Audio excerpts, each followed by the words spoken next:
very quickly here, a lot of you have asked questions about the online class that I teach on Saturdays, 2 p.m. to 4 p.m. Eastern Standard Time, Ancient Kemet, the Moors, and the Maafa, Understanding the Transatlantic Slave Trade, what they didn't teach you in school. So we deal with thousands of years of history, and we deal with what leads up to the transatlantic slave trade taking place. When we study our history, we can't start our history in slavery.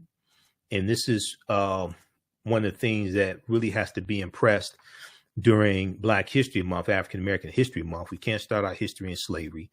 We have to deal with thousands of years of history that leads up to the transatlantic slave trade taking place. We have to deal with ancient Kemet, ancient Egypt, Nubia, Ta-Nehisi, deal with these African civilizations, deal with Carthage, and deal with Zimbabwe and different things like this. Okay. And what we do in this class, and there's over 200 slides in the class, we go through and look at this history chronologically. There's a timeline of history that we use, and then we go through and look at different periods of history to see cause and effect. And we look at how really Africans lose control. We look at invasions that take place. One of those things we look at are the Punic Wars, and we look at Hannibal Barca and the Battle of Cannae in 216 BC.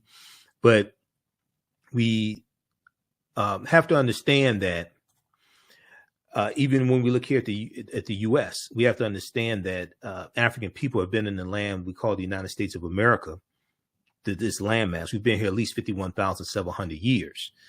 And if we look at Dr. David Imhotep's book, The First Americans Were Africans, Documented Evidence, on page 14 of his book, he deals with a discovery made by Dr. Albert Goodyear in Allendale County, South Carolina in 2004, where they found 13 different types of evidence that to thoroughly document an African presence in the land we call the United States of America, dating back at least 51,700 years ago.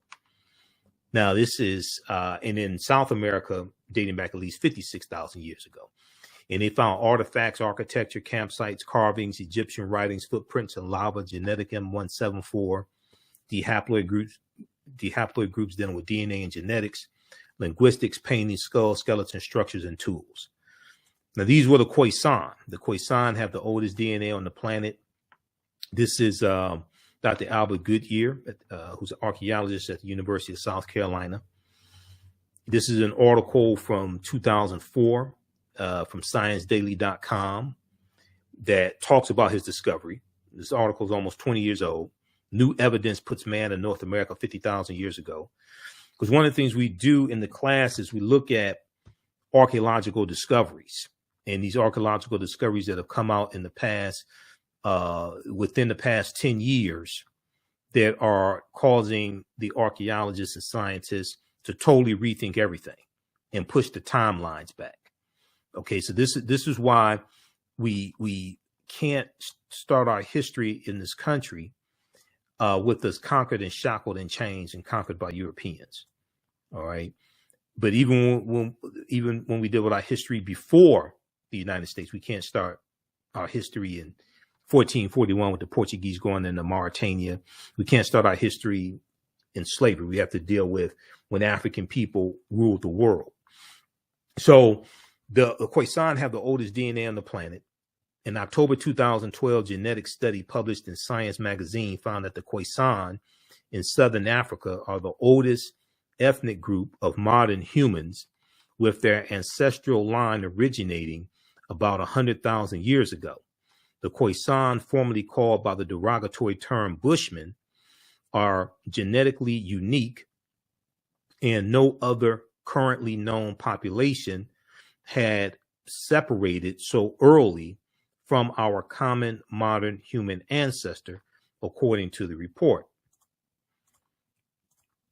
The Khoisan live mainly in Southern Africa and territories spanning Botswana, Namibia, Angola, Zambia, Zimbabwe, and South Africa. They are largely divided into two groups: hunters and gatherers, the Sans people, S-A-N, that's the Sans people, and keepers of livestock, the Khoikhoi people. The Khoikhoi people. The Khoisan languages include the distinctive click sounds that aren't found in the languages of their neighbors. Now, AtlantaBlackStar.com has a good article called 5 Ethnic Groups That Prove the First Humans Were Black. Okay. And then we have the people of the Andaman Islands as well. There's a number of different archaeological discoveries that we look at that will totally blow your mind, and they're causing the archaeologists and paleontologists and scientists to understand that all of this is much older than we thought, and they have to keep pushing the timelines back.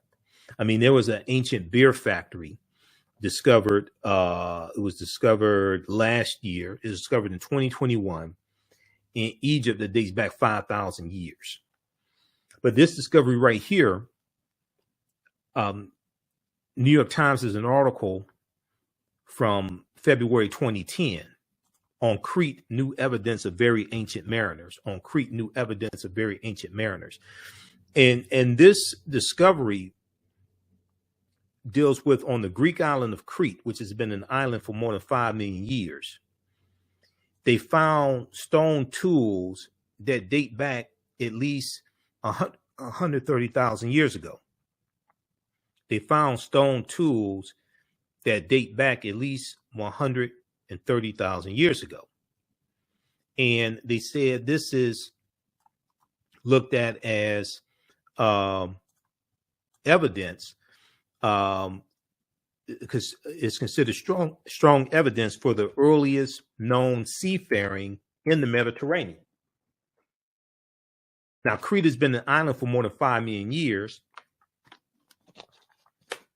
meaning that the tool makers must have arrived by boat. You're talking about 130,000 years ago. Okay. And one of the things Dr. David Imhotep deals with is how we were sailing 130,000 years ago. So this seems to push the history of Mediterranean voyaging back more than 100,000 years, specialists in Stone Age archaeology say. Previous artifact discoveries had shown people reaching Cyprus, a few other Greek islands, and possibly Sardinia no earlier than 10 to 12,000 years ago. So this is causing them to have to rethink everything. Okay, you have the lost city of Egypt, Tanis Heraklion, which what they found was revealed in 2013. This was a city in Egypt built about 8th century BC or BCE, before the Common Era, and it was swallowed into the sea. It was swallowed into the sea about 1,200 years ago. Okay, Tanis Heraklion, and they found 16-foot tall statues. They found 64 ships. Okay, at the bottom of the sea. This is what they found. But they found all this evidence of this lost city of Egypt, Tanis Heraklion. They found 700 anchors, countless gold coins. This discovery was revealed in 2013. So I remember when it was revealed, I talked about it when it came out. Okay. All right. Now, when we look at the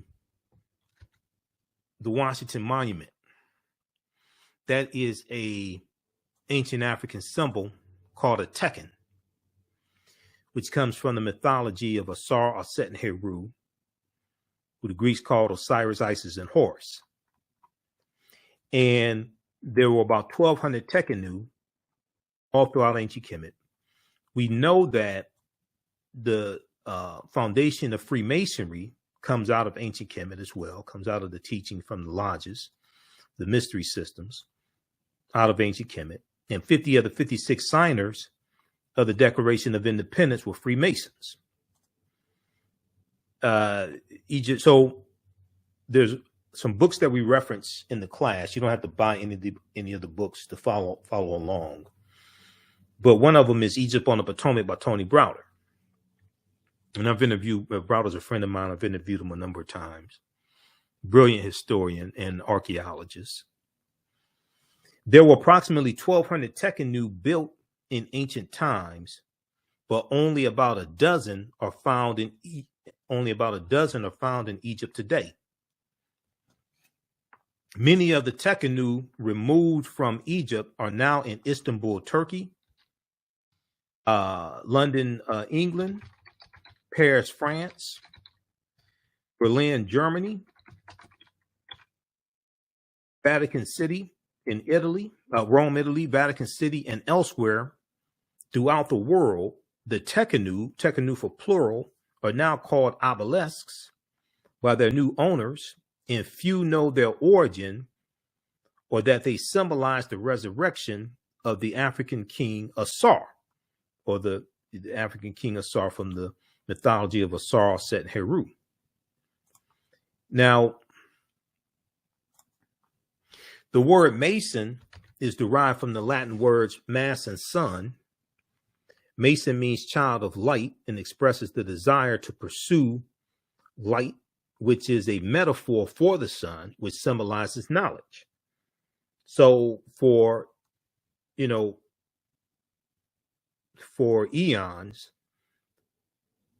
light has been associated with knowledge. And even when you watch, say, cartoons, and a cartoon character has an idea, you may see a light bulb go off over the cartoon character's head, associating light with knowledge. And darkness has been associated with ignorance or lack of knowledge. So when Europe is cast into the Dark Ages, after the Vandals and the Visigoths crushed the western portion of the Roman Empire in 476 AD, this is a period of ignorance. And it's going to be the teachings that the Moors taken to Europe, coming from the Nile Valley region of Africa, the knowledge coming from the Nile Valley region of Africa. The African Moors are taking the light from Africa into the dark continent, Europe. And this knowledge brings Europe out of the Dark Ages. Okay, it brings them out of the Dark Ages, late 1400s. And then they go into the next age, like early 1500s, you go into the next age, which is the Renaissance age, which is a period of enlightenment, light in reference to knowledge. The Renaissance age, a period of enlightenment. The term child of light or sons and daughters of light was first used to identify students who had completed 42 years of study in the temples of ancient Kemet. Many Masonic temples were modeled after the temples of Kemet, places where light or knowledge was imparted in a series of steps or degrees. So George G.M. James talks about this in Stolen Legacy. The concept of liberal arts colleges comes out of ancient Kemet, comes out of ancient Africa. And he taught in Stolen Legacy, he talks about the 7 liberal arts, the arithmetic and the rhetoric and the logic, different things like this. And the concept of going to an institution of higher learning and getting your credentials in a series of steps or degrees comes out of ancient Africa. So associate's degree, bachelor's degree, master's degree, philosophy degree, PhD, etc. These are ancient concepts. Okay, so Masonic temples are considered houses of light or temples of learning. The term Mason, child of light, is a direct reference to the highest degree of the Kemetic education system. Okay. The 33 degrees of instruction within Freemasonry represent a fraction of the 360 degrees of instruction that comprise the Kemetic system of education. Yet with less than 10% of the wisdom of ancient Kemet, of ancient Africa, Freemasons have held positions of influence and power throughout the world for over 200 years. Read page 33 of Egypt on the Potomac by Tony Browder. Okay, so there's a ton of information that we deal with. We deal with things like who was St. Nicholas, because we go through and look at thousands of years of history. And we go through this history chronologically. We deal with some of the history of the Moors and going into the Iberian Peninsula, which is today known as Spain and Portugal, 711 AD. We look at some different African civilizations, Ghana, Songhai, and Mali, and Zimbabwe, and Carthage, and Nubia, and Abyssinia, Ethiopia. But when we look at St. Nicholas, first of all, a lot of the early Christian saints were African saints. A lot of early Christian saints were Africans. And early Christianity looks a lot like traditional African spiritual systems. A lot of early Christians believed in some sort of reincarnation. So if you read Christianity Before Christ by Dr. John G. Jackson, he breaks down a lot of this in the book. Okay, now how's everybody doing? Okay, you're still there? You still awake? Okay, give me a thumbs up, give me a heart, give me a like. How you like this type of information? These are some of the slides from the class. We have over 200 slides in the class. All these slides I put together myself. I've been teaching this class since 2017, but it has grown immensely since I first taught it in 2017.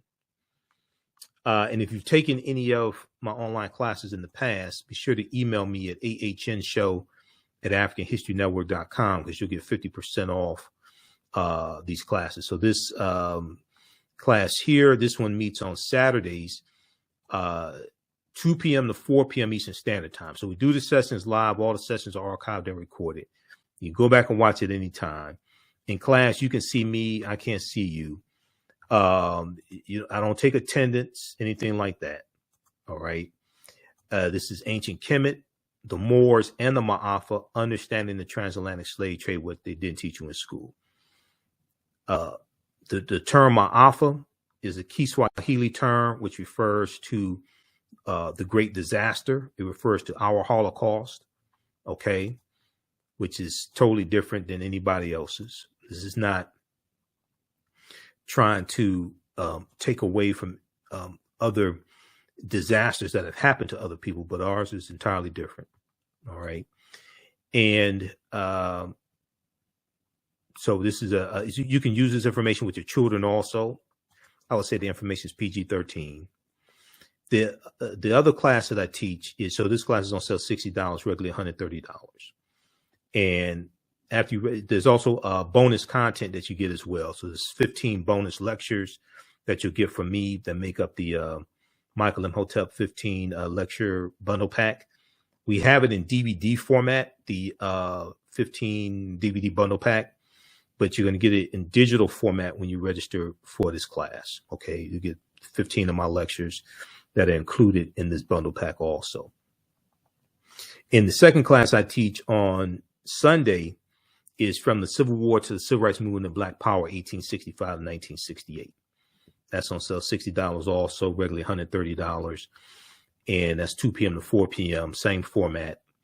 And we have them, both classes, in the bundle pack for only $100, regularly $260. Okay. All right. So we posted a link here, and it's at our website, AfricanHistoryNetwork.com. If you have any questions, be sure to email me at ahnshow@AfricanHistoryNetwork.com. And if you want me to do a modified class for your church, for your study group, your organization, your fraternity, sorority, etc., email me as well. We can set that up. So when we deal with St. Nicholas, this intersects with Sinterklaas, which is Dutch for St. Nicholas, and the religious figure Sinterklaas that we see worshipped in the Netherlands and Holland, things like this.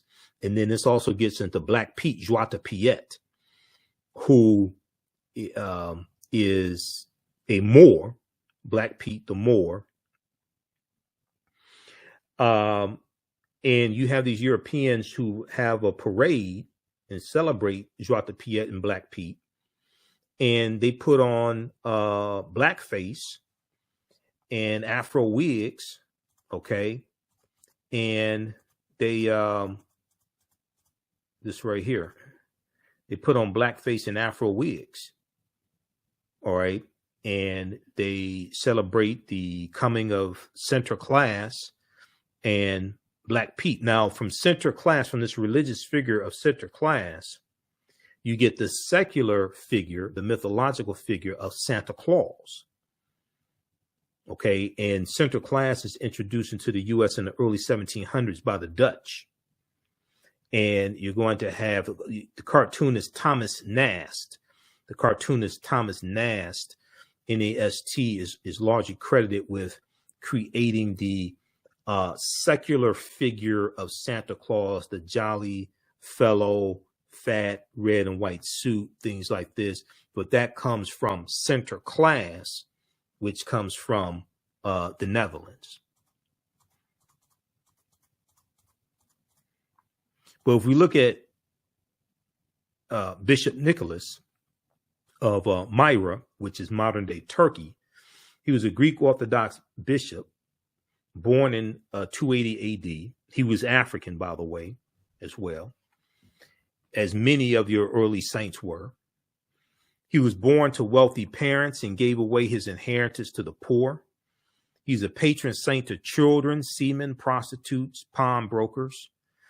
And patron saints are saints who are said to watch over different groups of people. These are patron saints. And the concept of the patron saints is going to come from the Neteru, because when you study the Neteru, coming out of ancient Kemet, and you have like Ma'at and Auset. Auset is associated with love and fertility. Auset, the mother of Heru, and we know that this is where you get the first Holy Trinity of Asar, Auset, and Heru. Heru, born of a virgin birth, December 25th, which ties into astronomy. All right, and you deal with. I've done a whole presentation dealing with the winter solstice and why Christmas is celebrated on December 25th. We deal with that in the class as well.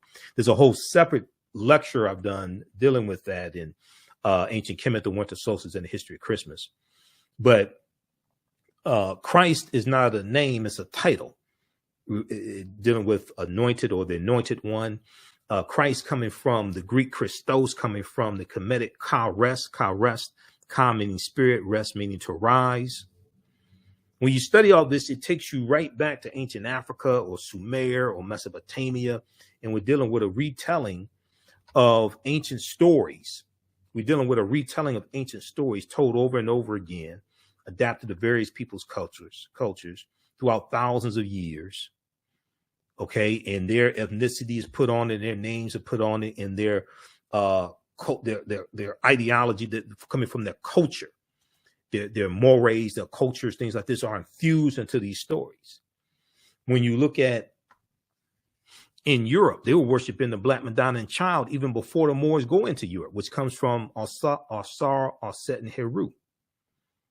But you still have statues of the Black Madonna and Child in Europe right now, in France, in Spain, in Portugal, Germany, Czechoslovakia, Russia.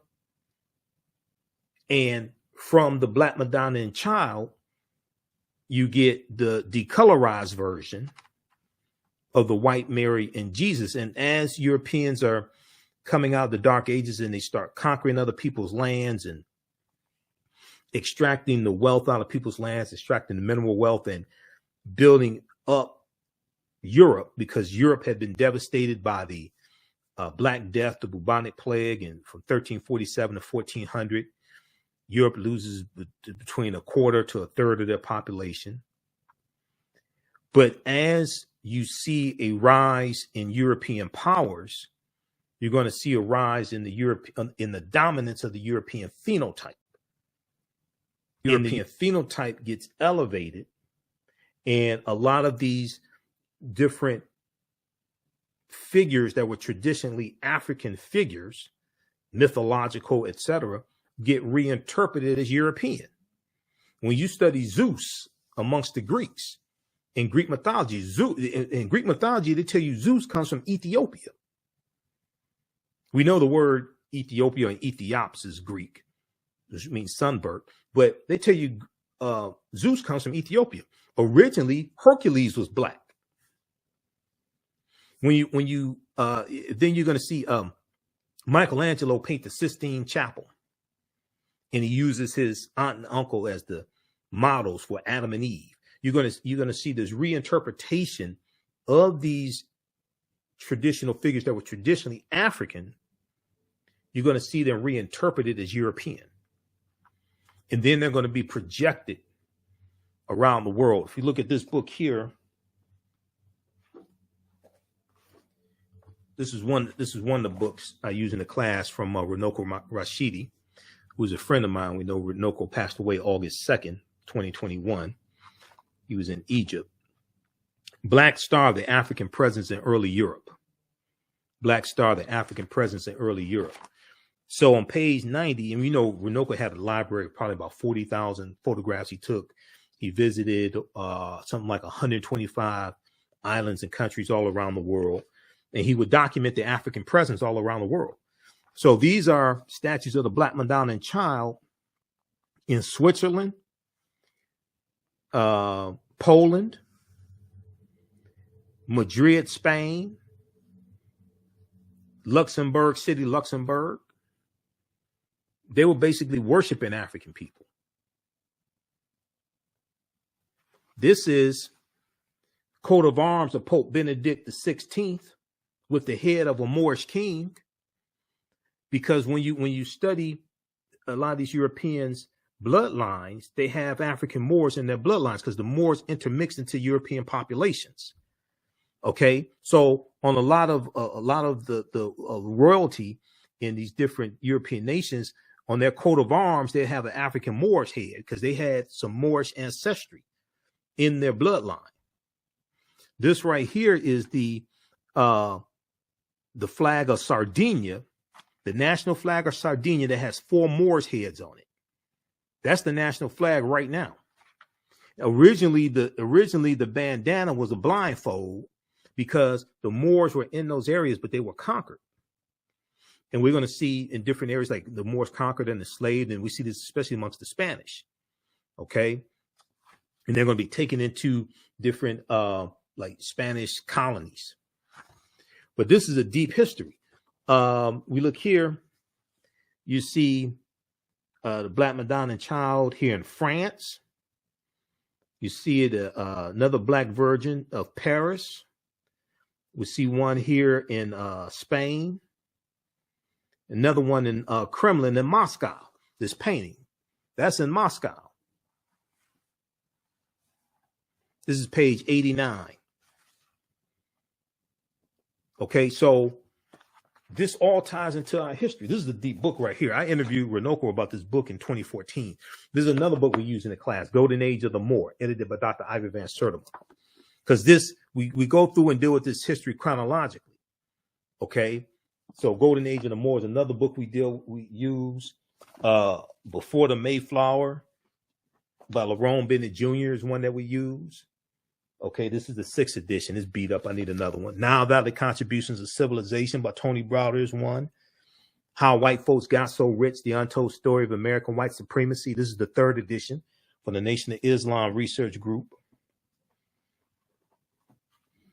The Egyptian Philosophers, Ancient African Voices from Imhotep to Akhenaten by Dr. Malefe Kete Asante. Now, you don't have to buy any of these books to follow along in class. I use these for reference. We cite different parts of the book. This right here, the Declaration of Independence and Other Great Documents of American History. I use it more so in the second class I teach, from the Civil War to the Civil Rights Movement and Black Power, 1865 to 1968. This one right here. This is probably about $2 from Dover Books. This is a really good one. It has Declaration of Independence, U.S. Constitution, all that stuff in there. But you can read the U.S. Constitution at loc.gov, Library of Congress website. Okay. You can read it for free there. Because when we understood the Constitution, we'd be much better off. We understood history and law. This one right here, Collective Courage, A History of African American Cooperative Economic Thought and Practice by Dr. Jessica Gordon Nimhart, which deals with our deep, rich history of cooperative economics and the co-ops. This is another book that we reference in the class. Okay. Nile Valley Contributions to Civilization by Tony Browder. Egypt on the Potomac by Browder as well. This book right here, Egypt on the Potomac. Christmas Miscellany, Everything You Always Wanted to Know About Christmas by Jonathan Green. This is one of the books I read when I was really studying the history and origins of Christmas, because I've been doing presentations dealing with the history of Christmas going back to 2012. So those are just a few of the books that we do within the class. So you don't have to, some of these books you may have in your library. If you don't, it's fine. You still be able to follow along in the class because I have a lot of slides for you. All these slides I put together myself. How's everybody doing? Okay. How you all like this type of information? Who still needs to register for this 10-week online class? As soon as you register, you can watch the class we did last week. I'll post a link here again. And we also have a bundle pack when you register for both classes for only $100. The classes are regularly $130 each. You have a special discount right now. And if you have any questions, if you have to make any other arrangements, if you want to pay through PayPal or anything like that, or pay through Cash App, email me ahnshow@africanhistorynetwork.com, ahnshow@africanhistorynetwork.com. All right, let's continue here. We'll be here for a few more minutes. So it's important to understand this history chronologically. Historical events don't happen in a vacuum. They are the culmination of a sequence of historical events that lead to other events taking place. Some other things we deal with now, we deal with the film Black Panther. And the film Black Panther is deep on multiple levels. Okay. The word Wakanda is a real word. There were 11 different African cultures infused into the film Black Panther. Ruth Carter, who was the costume designer, she studied 11 different African cultures over the course of about 6 months. And you see this incorporated into the film. Now, Bast is short for Bastet, is a deity or neter from ancient Kemet. The Panther deity Bast that watches over the people of Wakanda. And Wakanda is not one group of people. Wakanda is the nation. Wakanda is made up of 18 different tribes. Okay, because I had to do I do lectures dealing with the film Black Panther. And I did about 3 months research on the film and the comic book to understand what the hell I was seeing in the movie before I went out here and started talking about it and doing lectures. Okay. Other people didn't do that. I'm not going to call any names, but I can listen to them and tell they ain't do any research. And 2 of the books that I read, first of all, there's about 100 articles that I read dealing with the movie and the comic book because I'm a researcher, to really understand what I'm seeing on the screen. And the movie Black Panther was the 18th film in the Marvel comic universe. And all those films have an interconnected storyline. And then there were 4 other films in that sequence, in that interconnected storyline. So you have to understand the interconnection between the movies to understand what you're seeing in the movie. These are 2 books that I read on the film Black Panther to understand what it is that I'm seeing in the movie before I go out here and start talking about it and doing presentations across the country. The official movie special, Black Panther. So this has interviews with the cast, the director, Ryan Coogler, background information on the movie, things like this, right? How many people have seen this book? I read over 100 articles on the movie Black Panther.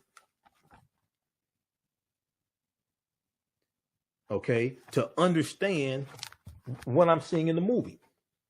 And then I read this book here by Marvel, also by Marvel, Black Panther, The Ultimate Guide. This deals with the 52-year history of the Black Panther comic book, because a lot of the themes from the comic book we see in the movie. And then we see changes in the storylines, things like this.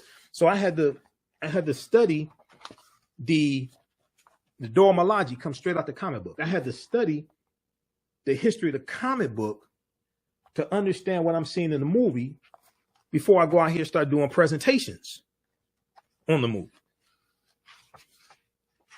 And understanding like the change in the storyline of Killmonger, things like this. Because in the comic book, Killmonger is 100% Wakandan. He's not half Wakandan, half African American. And look at the introduction of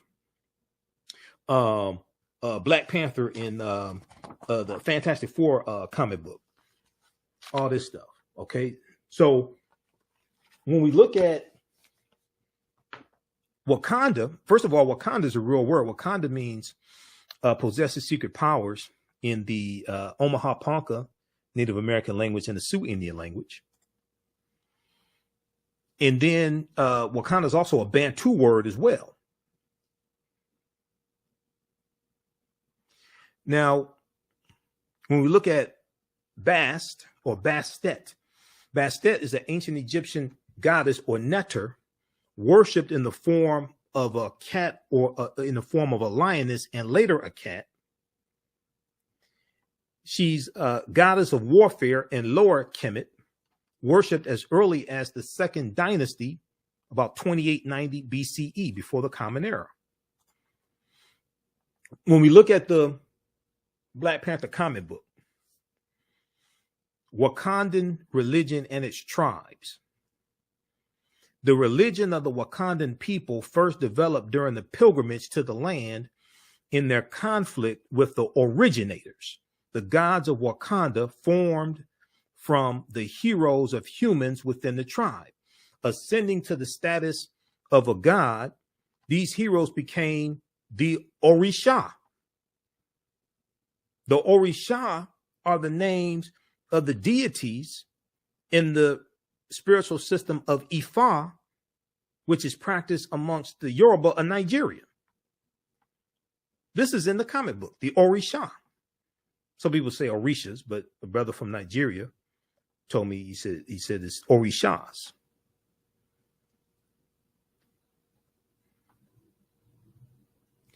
Ascending to the status of a god, these heroes became the Orisha, taking the names Koku, Thoth, Thoth. Thoth is what the Greeks call Dahuti.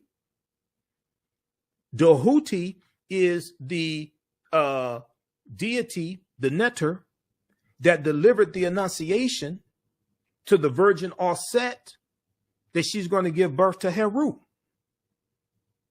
It's called the Annunciation. That's Dahuti. Bast comes from Bastet, Mujaji, Ptah. Ptah is one of the Ptah is one of the original Neteru. Okay, Ptah is one of the original Neteru. It was right behind me. Picture of Ptah. This is in the Black Panther comic book. And Niami. The Orisha's origin. Let me flip back over to this. Hold on.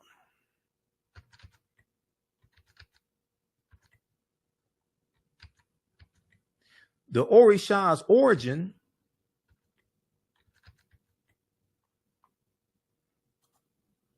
okay, I'm going to go back to that slide. Hold on. What can I see this here? All right, here we go. Should be able to see it now. The Orisha's origins date back to the ancient Egyptian beings known as the Inuit. So if you study ancient Kemet, you know the Inuit refers to the 9 original Neteru. This is out of the Black Panther comic book. What are the Inuit? Inuit means group of 9 in Greek. In ancient Kemet, they were called Pesjet. The 9 Neteru were Atom, which is the sun, Shu, which is air, Tefnut, moisture, Geb, earth, and Nut, sky, Asar, who the Greeks called Osiris, Aset, Isis, Seth, Set, who was the brother of Asar, and Nephthys. This is known as the Ennead, which comes straight out of ancient Kemet, but that's in the Black Panther comic book. Read pages 274 and 277 of Ancient Egypt by Lorna Oakes and Lucia Galen. Also Nile Valley Contributions to Civilization. And they break this down in the book, because pages 274 to 277, they have a chart of the Neteru.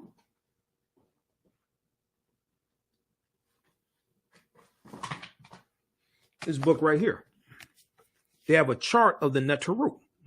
And so we show you this in the class. We go through and break all this stuff down and put it into, or like organize all the information. They have a chart of the deities of the Neteru and their attributes. And from the Neteru, this is where we get the concept of the saints.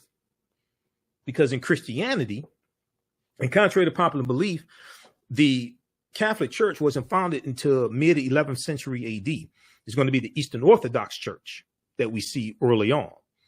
So when you had the Council of Nicaea in 325, that's not the Catholic Church. Catholic Church is not founded until centuries later.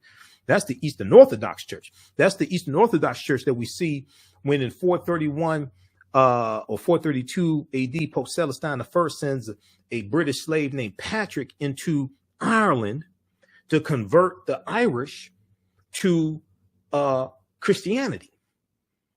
Catholicism doesn't exist, and he's fighting against the Druids and killing the Druids. This is how we get the myth of Saint Patrick, and they say he drove the snakes out of Ireland. But the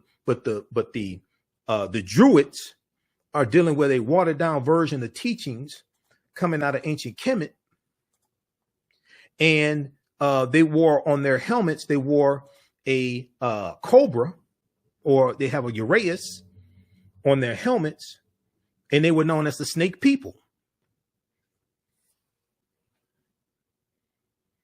We also deal with things like because we deal with the Crusades, starting at about 1096 AD, 1095, 1096 AD, the Crusades. And we know during the Second Crusade, you have the Knights Templar formed in 1118 AD. The Knights Templar are they're learning from the Moors, and they become very powerful. And the Knights Templar in France, they're going to be disbanded October 13th, 1307.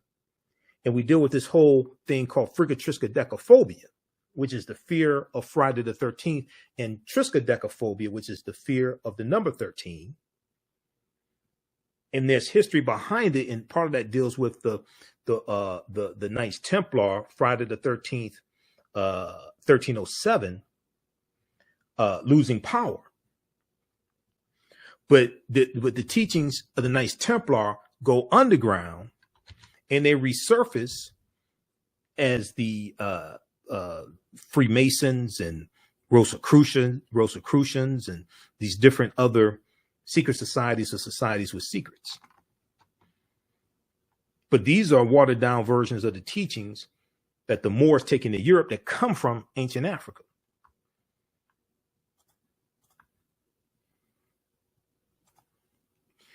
So this is just a sample of the type of information that we deal with. In Wisconsin, there's a water park called Wakanda, because Wakanda is an ancient term. You have a school in Nebraska named Wakanda. You have a water park in Wisconsin named Wakanda. Because I did a lot of research on this, right? So you'll see some different spellings of the name Wakanda. But Wakanda is the great creator power of the Osage, Omaha, and Ponca Native American tribes. But we know the first Americans were Africans when we actually study this history, in this chronology of this history. This takes us back to Dr. David Imhotep's book, The First Americans Were Africans, Documented Evidence. Wakanda is an abstract, omnipresent, creative force who is never personified in traditional Siouan legends, and in fact did not even have a gender before the introduction of English with its gender-specific nouns. You can check out native-language.org for more information, but there's other information out there on Wakanda, which is an ancient term. Located in Wakanda Park in Menominee, Wisconsin, on the shore of Lake Menominee,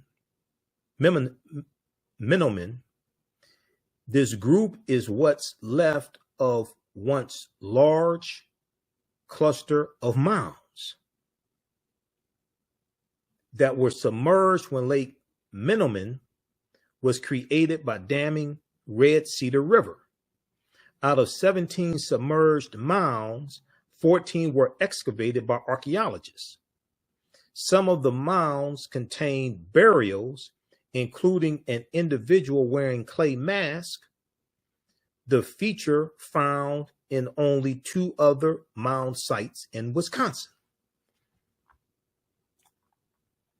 By different accounts, either 3 or 4 mounds are still extant in the park, all supposed to be ovals. I found 2 definite mounds in decent condition, unmowed and away from pedestrian traffic at the dead end of the ridge overlooking the lake. Nearby, there was a raise in the ground that might have been a 3rd mound, but is pretty low and mowed with the rest of the disc golf course on which it's located.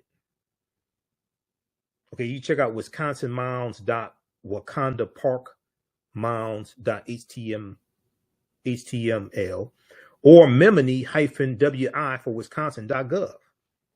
Now,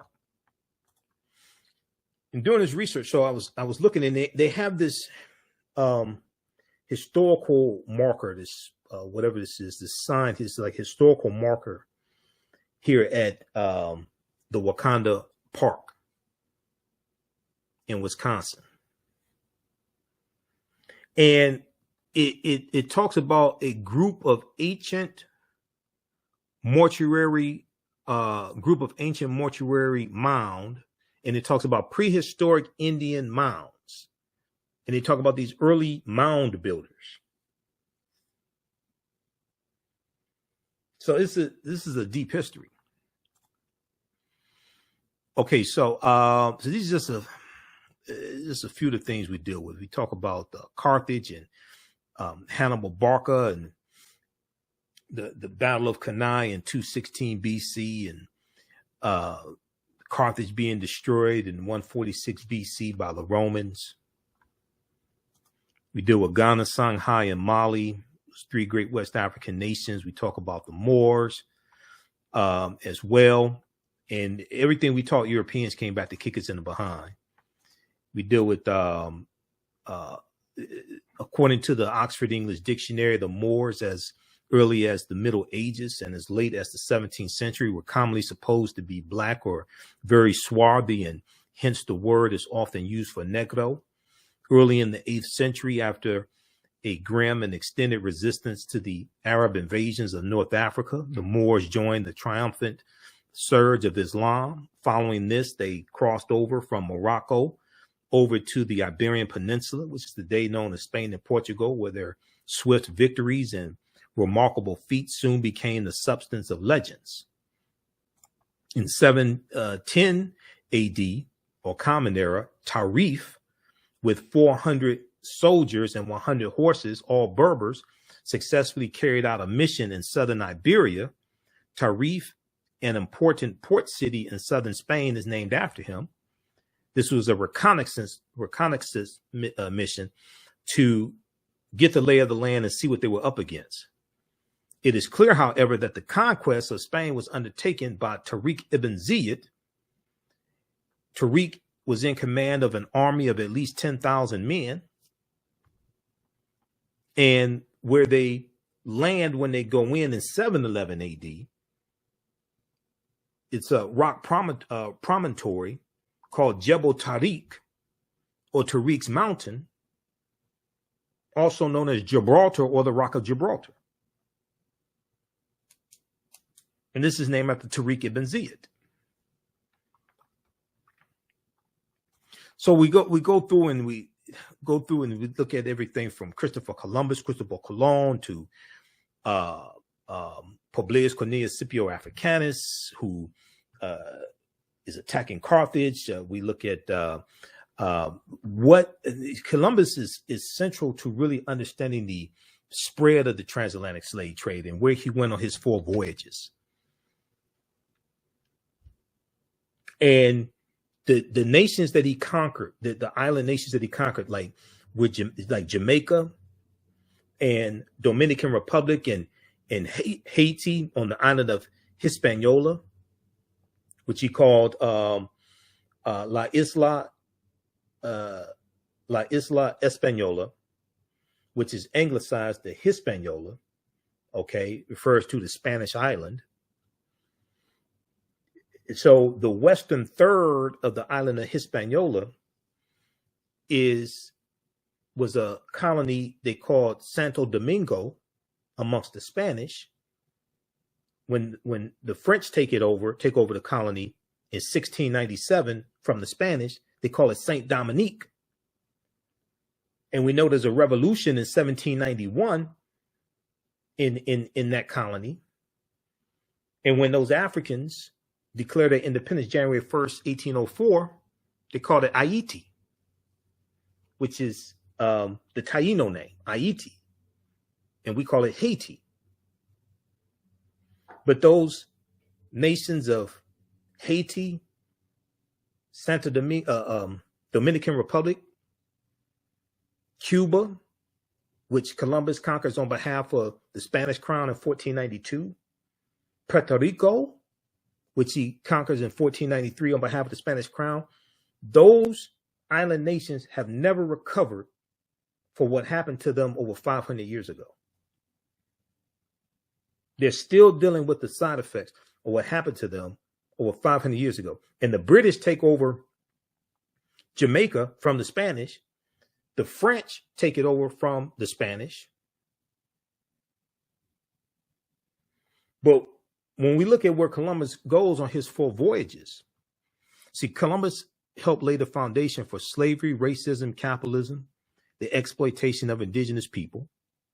And then we see that we're going to have the Asiento de Negros signed by King Charles V in 1518, which really expands the transatlantic slave trade and causes direct transports of Africans from Africa directly to the Spanish colonies without having to go into Spain first. The Asiento de Negros.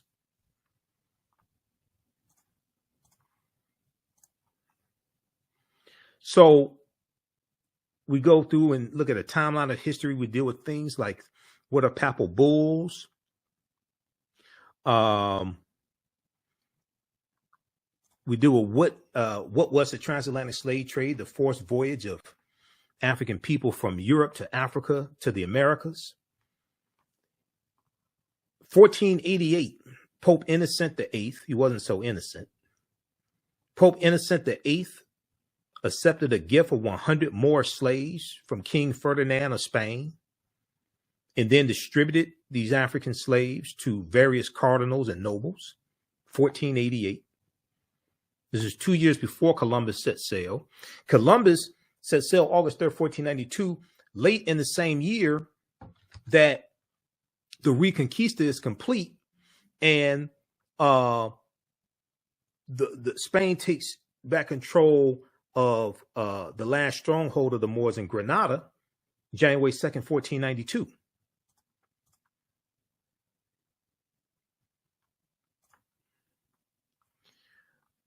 When we look at, let me see here. What was the Middle Passage? So the Middle Passage was the leg of the triangular trade from Africa to the Americas, or what Europeans call the New World. Manufactured products such as rum and textiles were, or weapons and gunpowder, etc., were taken from Europe to Africa in exchange for Africans who would become slaves or exchange for gold and silver. These Africans were then sold in the Americas, in the Caribbean, for raw materials such as sugar and molasses.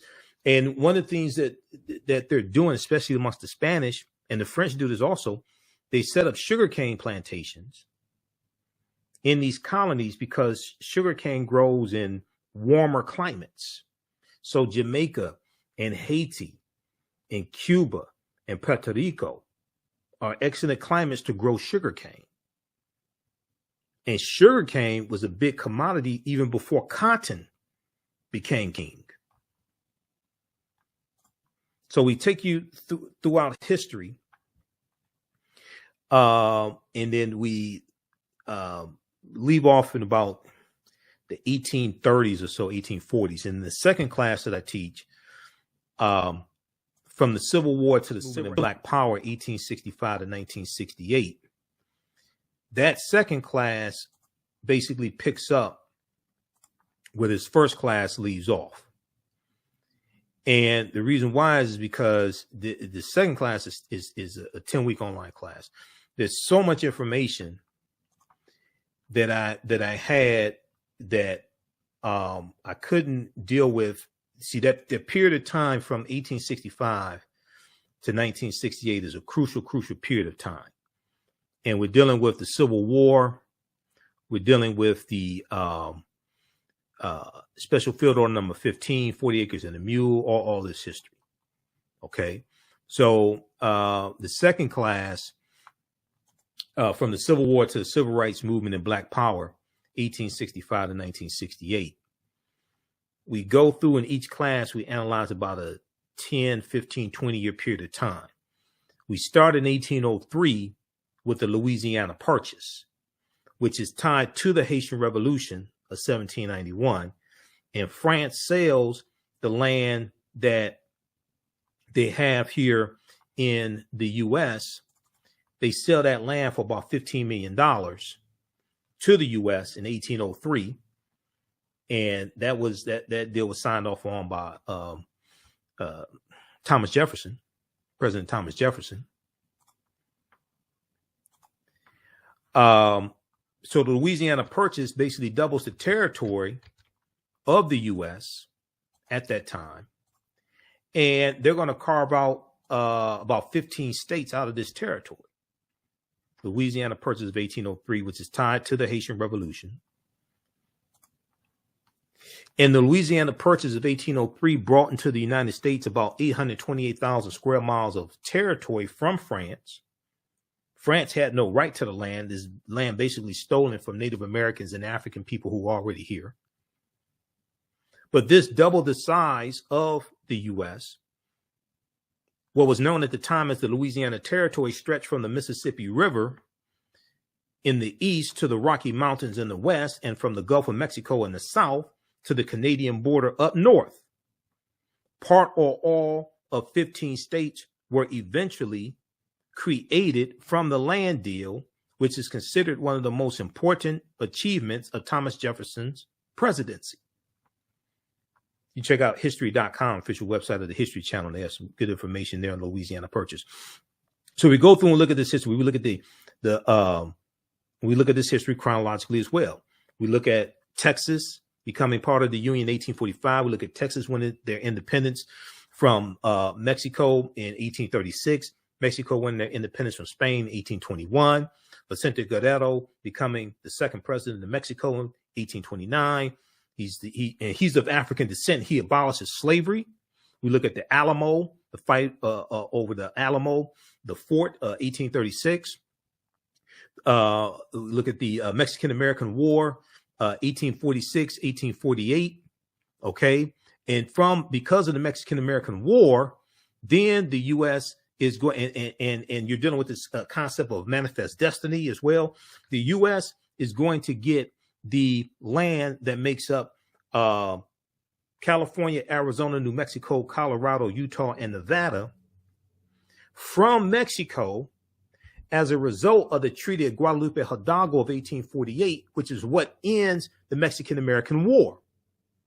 And you're dealing with westward expansion, and you're dealing with the United States basically want to take over the entire North American continent. You're dealing with territorial disputes. This is how the Mexican-American War starts. But because of the Mexican-American War, you're going to have what's called the, and even before that, you have the Missouri Compromise of 1820, which organizes the land that the U.S. gets from the Louisiana Purchase. But the Compromise of 1850 organizes the land that the U.S. gets from Mexico. And it comprises, the Compromise of 1850 comprises of 5 bills. The 5th bill that it comprises of is the Fugitive Slave Act of 1850, which intensifies the abolitionist movement and causes more runaway slaves to go into Canada as opposed to staying in the North. And this is 4 years before the Kansas-Nebraska Act of 1854. And as a result of the Kansas-Nebraska Act of 1854, you have the Republican Party founded in 1854. Because the majority of the time that slavery exists in this country, you don't have a Democratic Party or Republican Party. Democratic Party is not founded in 1828. Republican Party is founded in 1854. So we're going to go through and see what leads to the Civil War taking place. Okay. And that's triggered especially by the election, the November 6, 1860 presidential election. And Abraham Lincoln becomes the president-elect. And the many southern states fear that Lincoln's going to free the slaves. So the first state to secede from the Union is South Carolina, December 20th, 1860. About 6 weeks after Lincoln becomes president-elect. The Civil War in the United States began in 1861, April 12, 1861, with the attack on Fort Sumter in South Carolina. After decades of simmering tensions between northern and southern states over slavery, states' rights, and westward expansion. The election of Abraham Lincoln, November 6, 1860, when he became president-elect, caused 7 southern states to secede from the Union and form the Confederate States of America. 4 more states soon joined. The war between the states as a civil war was also known, ended in Confederate surrender in 1865. The conflict was the costliest and deadliest war ever fought on American soil, with some 620,000 of 2.4 million soldiers killed, millions more injured, and much of the South left in ruin. And then we deal with Reconstruction, which is a crucial period of history, which is not really taught in schools. Reconstruction, 1865 to 1877, where African Americans were showing America really how to have a democracy. There's a good article from time.com that we've talked about here on this show. Came out January of 2022, January 12, 2022. This makes the connection that I've been making even before I saw this article. This makes the connection between the political violence targeting African Americans and white Republicans during the Reconstruction era. It makes the connection between that and the January 6, 2021 insurrection, instigated by the traitor-in-chief, Donald Trump. A new report finds that 45 states are failing to teach students about the period that shaped race relations after the Civil War. That's the Reconstruction era. A new report finds that 45 states out of 50 are failing to teach students about the period that shaped race relations after the Civil War. We're still dealing with the effects of the Civil War and Reconstruction. Reconstruction ended in 1877. We're still dealing with those effects today. In the aftermath of the insurrection, January 6, 2021, at the U.S. Capitol, many leading historians drew parallels between the violence and the Reconstruction era, the period of political revolution directly following the American Civil War. Quote, the events we saw reminded me very much of the Reconstruction era and the overthrow of Reconstruction in 1877, which was often accompanied or accomplished, I should say, by violent assaults on elected officials, which is why you needed the Ku Klux Klan Act of 1871. This is a quote from Eric Foner, Pulitzer Prize winning historian and author of Reconstruction, America's Unfinished Revolution, 1863 to 1877. He said this in an interview with the New Yorker published a week after the January 6th insurrection. This is what I've been saying on the show. I said, dude, that's what happened during Reconstruction. Clinton, Mississippi massacre, 1874, Vicksburg, Mississippi massacre. When you go study these riots and massacres during Reconstruction, but then after Reconstruction ends, a lot of that was over. A lot of that was dealing with politics and trying to keep us from voting. Opelousas massacre, Opelousas, Louisiana, 1868. This is before Wilmington, North Carolina, 1898, where they overthrew a biracial government in Wilmington, North Carolina. This was long before that. Scholars say studying the aftermath of the Civil War can help put in context many of the most seminal events in the U.S. in recent years, from the brutal murder of George Floyd by police in May 25th, 2020, in Minneapolis, Minnesota, to the voter suppression laws enacted after African-American voters played a big role in helping Joe Biden and Kamala Harris become president and vice president in 2020. But despite the timeliness of the era in today's climate, many students in American schools will not get a full education of Reconstruction until they get to college. Well, most of them are not going to college. And this is directly related to our understanding of history, and your understanding of history influences your understanding of politics and who you vote for and the policies you support. In social studies standards, 45 out of 50 states and the District of Columbia, discussion of Reconstruction is partial or non-existent. In 45 states out of 50 and the District of Columbia, discussion on Reconstruction, 1865 to 1877, is partial or non-existent, according to historians who reviewed the period, reviewed how the period is discussed in K through 12 social studies standards for public schools nationwide. In a report produced by the education nonprofit Zen Education Project,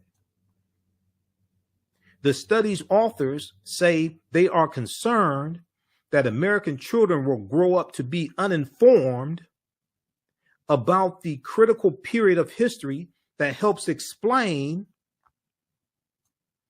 why full racial equality remains unfulfilled today.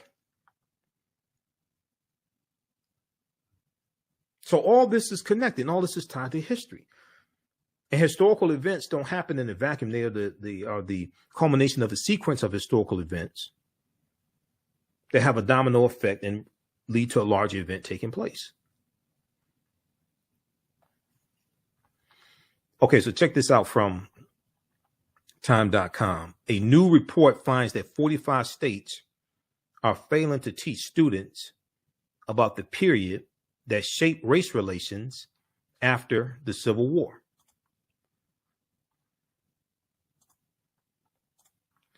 All right, how's everybody doing? How y'all like this type of information? So I teach the classes on the weekends, Saturdays and Sundays, 2 p.m. to 4 p.m. Eastern Standard Time.